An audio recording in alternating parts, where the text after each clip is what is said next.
Welcome to Angelo's Tennis. Tennis players are dreamers.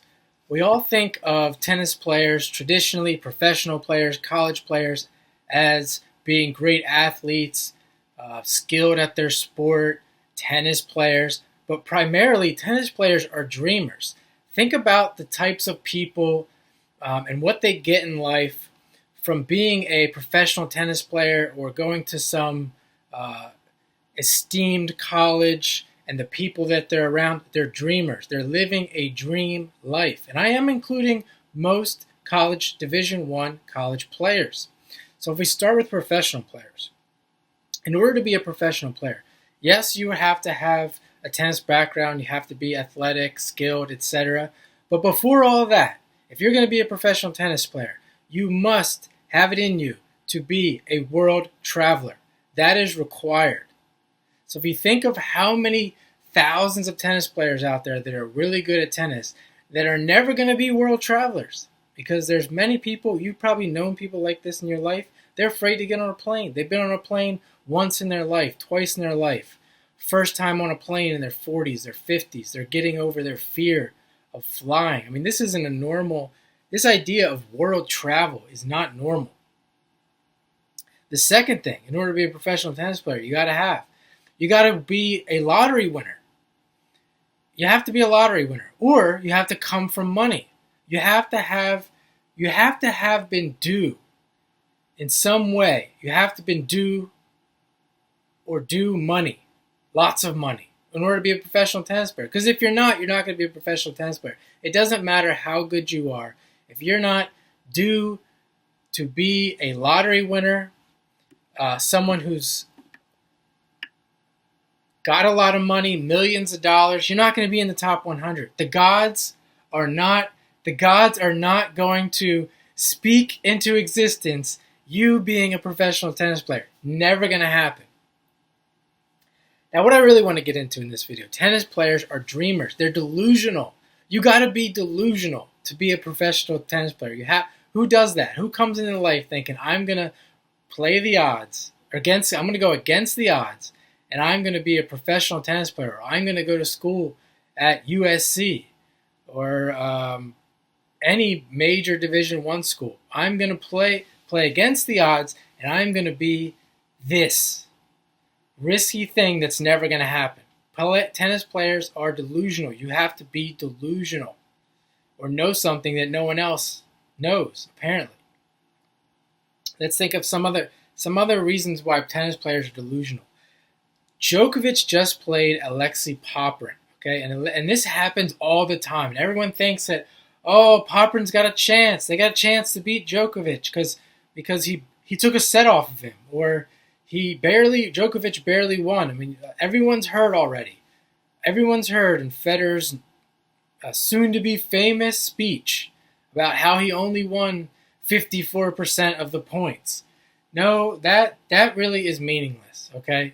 Tennis players are delusional. The guys that played Federer that won 48, 46% of the points had no shot from the start, okay? The ones that are winning sets, the ones that are winning the match occasionally got lucky. They played the lottery and they got lucky. And the reason why I'm saying that they're delusional is because they come into these matches thinking, I'm just going to play the same way that I play all the players that I play. You hear it all the time. I'm going to play my game and see what happens. And they're delusional. They actually think that this might work. And it's no surprise, because this is what they've been doing their whole life. You got all these coaches that come along that's like, oh yeah, I developed and I coached this player. I mean, look at the latest one. You got the guy that coaches Sinner, Simona Halep's coach. I can't think of his name. Whatever his fucking name is. The Australian guy. I think he's Australian. Comes in, he coached Simona Halep and he coached this player. He literally has pull down his pants because he has a golden fucking horseshoe. He has a golden horseshoe up his ass. That's what he has. You got all these players coming through. Well, I just played my game and my coach did this and my coach did that, and blah, blah, blah, blah, blah. Alexei Popyrin,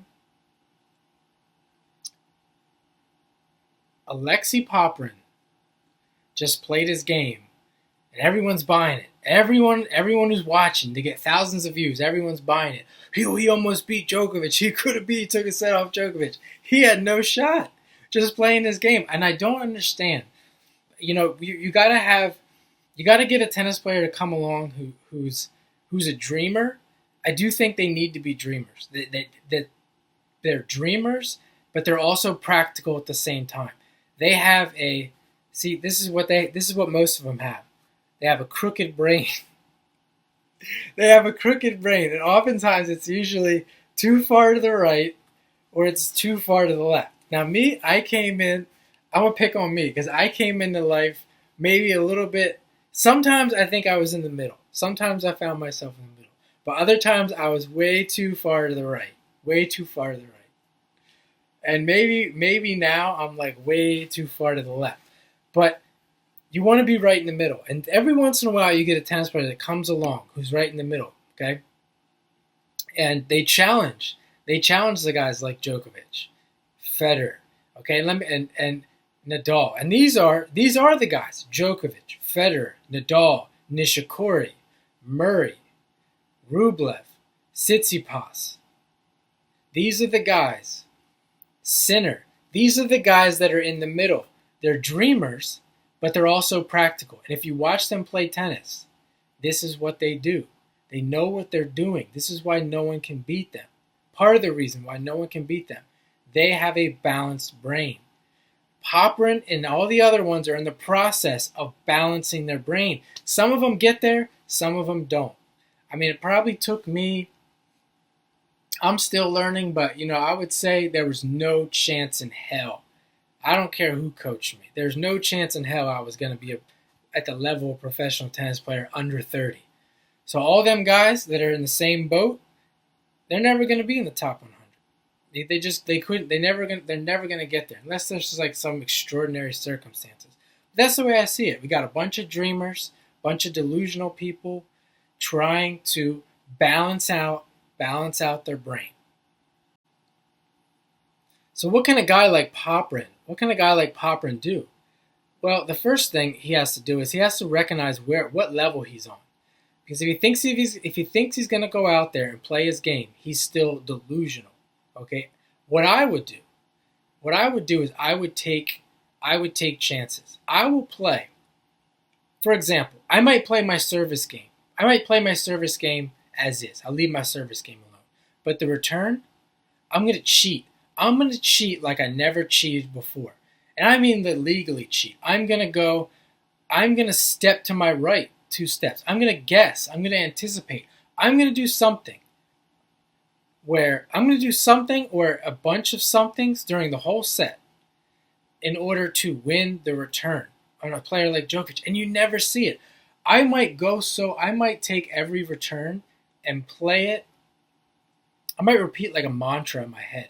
I'm going to hit his feet. I am going to punch his feet. And I'm going to do that every time for the whole set. What do I have to lose? I'm going to lose anyway. I might cheat to my right.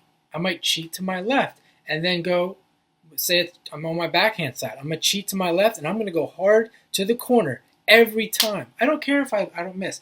I have nothing to lose. I only got to get a game. And I might look at the service game. If I think that I don't have a shot in my service game, because Djokovic is the greatest returner of all time, I'm going to literally go for the ace and go for the line every time. And if I lose the set 6-1, doesn't matter. I win the next set 6-1. He wins the next set 6-1. I win the next set 6-1. We're going to 5. And on top of that, I got lots of energy because the average rally is is definitely going to be 1 shot, 2 shot. And my serve is going to get better. I'm going to play these types of games. But I'm going to tell you what I'm not going to do. I'm not going to get into a 6-all, I'm not going to get into a 6-all tie-break dogfight. Okay? I don't care. This is the reason why you never see this done. You never will see this done. This is what you would hear. You would hear complaints from the fans. I want to hear complaints from the fans. I want to hear complaints from the fans. I want to hear complaints from the media. I want this to be all over the media. I want what I'm doing to be so obvious it's all over the media. And until I start hearing that all over the media, all over YouTube. It's never been done. It's never been done. That's what I'm going to do. I'm looking forward to it. I'm looking forward to someone seeing this video, because it's never been taught before. Seeing this video